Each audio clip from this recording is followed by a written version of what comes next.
The President's platform mantra on inclusivity is enshrined in heart and mind.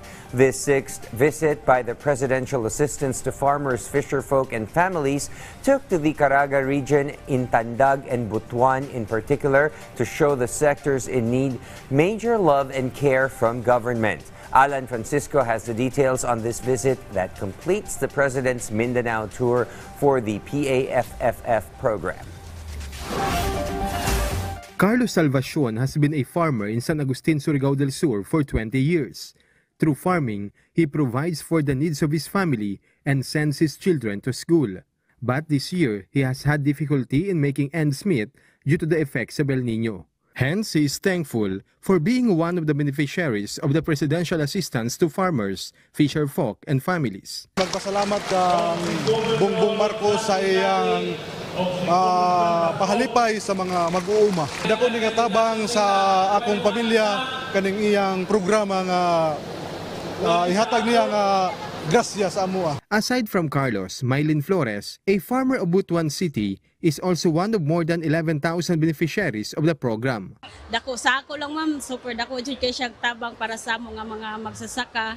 Siyempre, nakabawi gamay sa mga nakaagi nga mga gasto. Each beneficiary received 10,000 cash assistance. DSWD also extends financial assistance worth 10,000 pesos to more than 4,000 beneficiaries of Region 13. Department of Agriculture Region 13 data showed a 700 million pesos loss due to El Nino. Local government units extended their gratitude to President Ferdinand R. Marcos Jr. and other government agencies.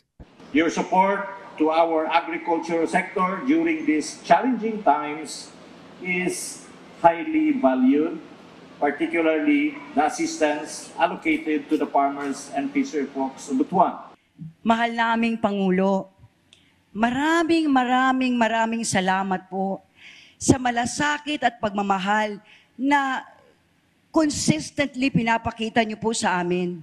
Alam niyo ho, ang masasabi ko lang po in behalf of the province, mabuhay ho kayo. This is the first time ng isang presidente pupunta rito sa probinsya namin at inuna pa kami, ika-21 po kami. Aside from financial assistance, the beneficiaries also received farm equipment and machinery, seeds of hybrid rice, vegetables and other plants. Makakaasa po kayo na magiging kaagapay ninyo ang administrasyong ito upang mabigyan ng katuparan ang inyong mga mithiin at mapaunlad palalo ang inyong mga kabuhayan. President Marcos also emphasized in his speech in Tandag City that he would develop and make people productive in the province and the entire region. Hindi namin nakakalimutan ang ating mga kababayan dito sa Surigao del Sur.